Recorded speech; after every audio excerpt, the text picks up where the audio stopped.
नमस्कार प्रणाम। पटना में राजद की जन विश्वास रैली में राहुल गांधी, अखिलेश यादव, लालू यादव, तेजस्वी यादव और सीताराम येचुरी समेत कई बड़े नेता शामिल हुए।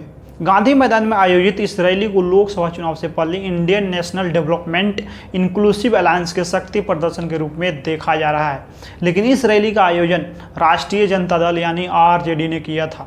बिहार में आयोजित जन विश्वास महारैली में महागठबंधन, जिसमें कांग्रेस, राजद और वामपंथी दल शामिल है, और इस रैली में समर्थकों की भारी भीड़ देखने को मिली है। राजद की इस जन विश्वास रैली को पूर्व deputy chief minister Tejashwi Prasad Yadav की राज्यव्यापी जन विश्वास यात्रा के समापन पे आयोजित किया गया था। रोजगार सृजन के प्रतिबद्धता जताने वाले तेजस्वी यादव के समर्थन में रैली के दौरान नौकरी मतलब तेजस्वी यादव जैसे नारे खूब गूंजे हैं। राहुल गांधी के अलावा कांग्रेस अध्यक्ष मल्लिकार्जुन खड़गे भी सभा को संबोधित किए हैं। कांग्रेस नेता ने केंद्र सरकार की अग्निवीर योजना पे हमला बोला है। उन्होंने इसे देश के युवाओं के खिलाफ बताया है।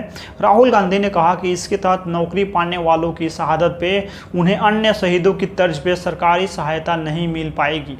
देश में जब भी कोई राजनीतिक बदलाव आता है तो उसकी आंधी बिहार से शुरू होती है, और यह तूफान देश के अन्य हिस्सों में भी फैल गया है। बिहार देश का राजनीतिक केंद्र है। आज देश में विचारधाराओं की लड़ाई चल रही है, और एक तरफ नफरत, हिंसा, अहंकार है, तो दूसरी तरफ लोगों में प्यार, भाईचारा और एक दूसरे के प्रति सम्मान है।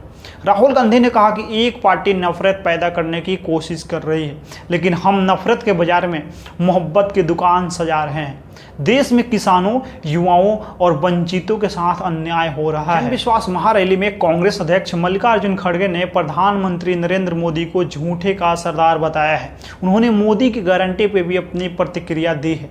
मैं बताता हूं कि नरेंद्र मोदी की गारंटी क्या है। मोदी की गारंटी यही है कि उन्होंने 2014 में यह कहा था कि 2 करोड़ नौकरियां हर साल युवाओं को देंगे, लेकिन क्या उन्होंने 2 करोड़ नौकरियां दी? नरेंद्र मोदी झूठ बोलते हैं।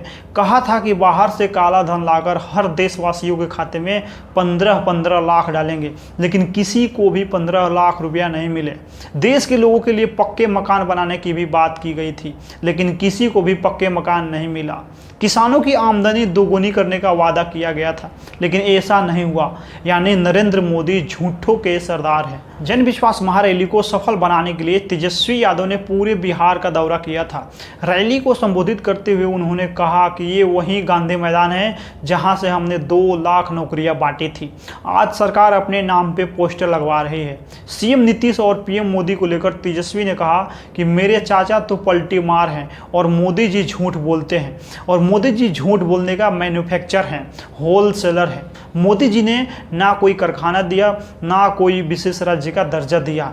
गोबर को गाजर का हलवा बताकर भाजपा के लोग परोस देते हैं। पटना के गांधी मैदान में महागठबंधन की जन विश्वास महारैली को संबोधित करते हुए यूपी के पूर्व सीएम और समाजवादी पार्टी सुप्रीमो अखिलेश यादव ने नया नारा दिया है। उन्होंने कहा कि 120 हराओ, भाजपा हटाओ। यूपी में लोकसभा की 80 सीटें हैं, बिहार में 40 सीटें हैं। इन सभी 120 सीटों पे बीजेपी को हराना है, केंद्र की सत्ता चली जाएगी। मंच से ही उन्होंने नया नारा दिया कि 120 हराओ, भाजपा हटाओ। अखिलेश यादव ने सरकारी नौकरी को लेकर तेजस्वी प्रसाद यादव की तारीफ की है। उन्होंने कहा कि तेजस्वी ने 17 महीने में 3 लाख नौकरियां महागठबंधन सरकार के दौरान दी। अगर तेजस्वी यादव बिहार की सत्ता में रहते तो 10 लाख रोजगार देने का वादा को पूरा कर देते।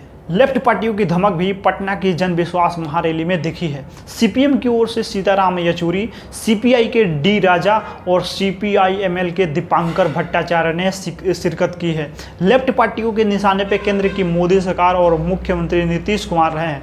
दीपांकर भट्टाचार्य ने केंद्र और राज्य की डबल इंजन सरकार से कहा है कि सिंहासन खाली करो, जनता आने लगी है।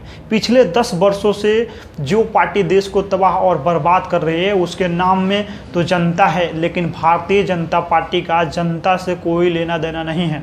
उसको अगर किसी चीज़ से मतलब है तो वो है सिर्फ और सिर्फ सत्ता। सत्ता की लालच और सत्ता का अहंकार वो उस पार्टी के रग रग में भरा हुआ है। उसका एक ही काम है, बुलडोजर के जरिए देश की जनता और देश की अर्थव्यवस्था को रौंद देना। पटना के गांधी मैदान में हुई रैली में विपक्षी दल के नेताओं ने एक सुर से केंद्र सरकार पर निशाना साधा और 2024 के लोकसभा चुनाव में बीजेपी को सत्ता से हटाने का संकल्प को दोहराया है। रैली में आए लोगों को संबोधित करते हुए कांग्रेस नेता राहुल गांधी ने कहा है कि गांधी मैदान में जन विश्वास महारैली हो रही है। बिहार से ही राजनीति की बदलाव की शुरुआत होती है। एक तरफ नफरत तो दूसरी तरफ भाईचारा और इज्जत है। प्रेम वाले देश में नफरत क्यों बढ़ रही है? राहुल गांधी ने यह भी कहा कि किसानों की बजाय उद्योगपतियों का कर्जा माफ हो रहा है। दलित, पिछड़े, आदिवासियों की बड़ी आबादी को अधिकार नहीं मिल रहा है। उन्होंने कहा कि 73% आबादी के लिए बजट का महज 6% खर्च हो रहा है। हम बीजेपी या उसकी किसी भी एजेंसी से डरते नहीं हैं। राहुल गांधी ने अग्निवीर का भी मुद्दा को उठाया है। उन्होंने कहा है कि सेना में 2 तरह के सैनिक हो गए हैं। अग्निवीर ऐसे सैनिक होंगे जो शहीद होकर भी उसका दर्जा नहीं हासिल कर सकेंगे। न जीते जी सुविधा मिलेगी और न शहीद होने पे सम्मान मिलेगा। प्रधानमंत्री नरेंद्र मोदी की सरकार इन अग्निवीरों को 6 महीने की ट्रेनिंग देकर चीन पाकिस्तान की मजबूत सेना के सामने भेज रही है। राहुल गांधी ने कहा कि इस देश में नफरत क्यों फैल रही है? इस देश में नफरत की जगह नहीं है। इसका सबसे बड़ा कारण अन्याय है। युवाओं, किसानों, गरीबों के खिलाफ अन्याय हो रहा है। मोदी जी केवल 2-3 अरबपतियों के लिए काम करते हैं। उनके लाखों करोड़ों रुपए के कर्ज को माफ कर दिए गए। किसानों के कर्ज क्यों नहीं माफ होता है? एक उद्योगपतियों के हाथ में हिंदुस्तान के बंदरगाह, रेलवे, रक्षा को पकड़ा दिया गया है। हिंदुस्तान में पिछड़ा, अति पिछड़ा, दलित और आदिवासियों की आबादी 73% है। अब देखिए 73% में हिंदुस्तान की बड़ी कंपनियों की लिस्ट निकालिए, इसमें से एक भी आदमी इस वर्ग का आपको नहीं मिलेगा। बड़े बड़े प्राइवेट अस्पतालों में इन 73% से एक भी इन वर्गों का नहीं मिलेगा। पहले पब्लिक सेक्टर में गरीबों को नौकरी मिल जाती थी, मगर नरेंद्र मोदी ने सारे रास्ते को बंद कर दिए। राहुल गांधी ने कहा कि पीएम मोदी ने जनता के विरोध के बावजूद सेना में अग्निवीर लागू कर दिया है। पहली बार इस देश में 2 तरीके के शहीद होंगे। एक शहीद वह जिसे पेंशन समेत सारी सुविधा मिलेगी।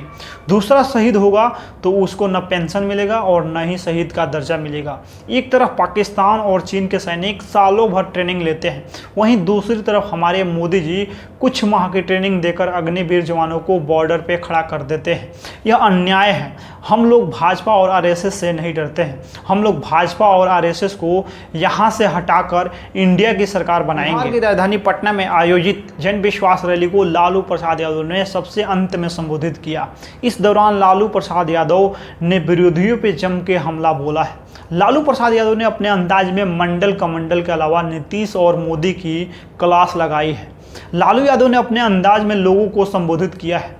नरेंद्र मोदी के परिवारवाद पे हमले की आलोचना करते हुए ऐसी बात कह दी जिसे लेकर बवाल मचना तय माना जा रहा है। राजधानी पटना के ऐतिहासिक गांधी मैदान में हजारों की भीड़ चिल्ला रही थी जब लालू प्रसाद यादव बोलने के लिए खड़े हुए। लालू यादव हालांकि धीरे धीरे भाषण दे रहे थे, अंदाज वहीं पुराना वाला था। उन्होंने अपने भाषण में देश के प्रधानमंत्री नरेंद्र मोदी पे जमकर प्रहार किया है। लालू प्रसाद यादव ने उनके ऊपर कई सवाल खड़े किए। लालू यादव ने कुछ ऐसा कहा कि जिसके बारे में कोई सोच भी नहीं सकता है। लालू यादव ने कहा कि मंडल कमीशन का पूरे देश में फैलाव हुआ। उन्होंने कहा कि हम लोगों ने मिलकर मंडल कमीशन को पूरे देश में फैलाया। उसका असर ये हुआ कि पिछड़े वर्ग के लोगों का सत्ता पे कब्जा होने लगा। बाकी इस वीडियो में आप क्या समझते हैं, अपना राय दे दीजिए। बहुत बहुत धन्यवाद।